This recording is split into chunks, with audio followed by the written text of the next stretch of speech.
Hi everyone, I hope you're having a great Wednesday. Forgetting what is behind. I think that was a pretty impressive statement for a guy who had a past like Paul.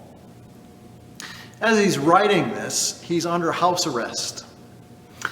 Why is he under arrest? Well, it's not because of something that he did.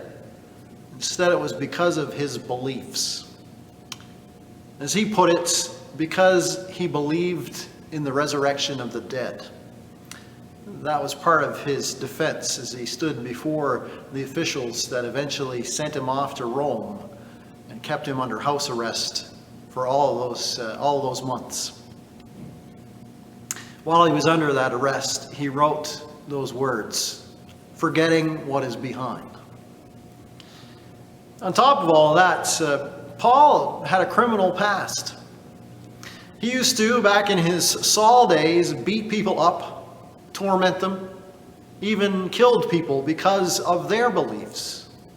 People who believed in Jesus long before he did.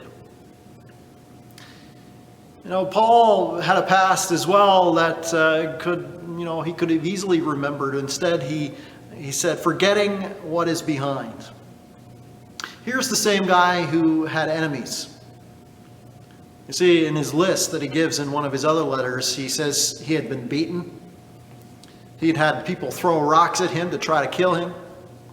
He had a political leader tell him one point, all your studying, Paul, has driven you insane.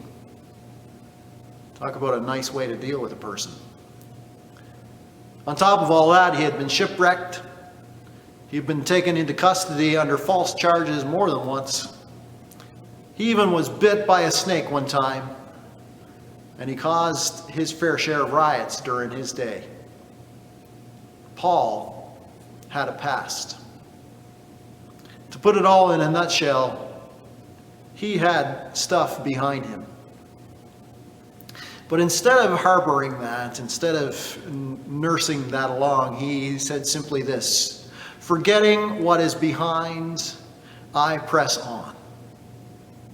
You see, he had enough baggage to fulfill a grudge for 3 or 4 lifetimes.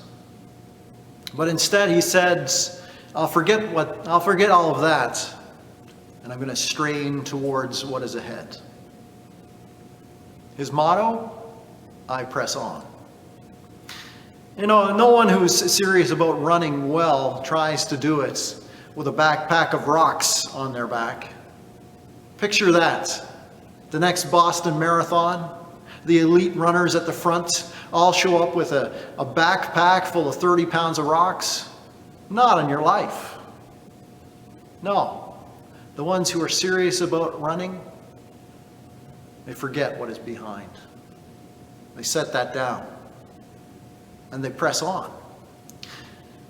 Because as Paul summarizes it all, he says, there is a prize. God has called me. God has called us. God has called us heavenward in Christ Jesus. I hope you have a great day. Put those rocks down and press on.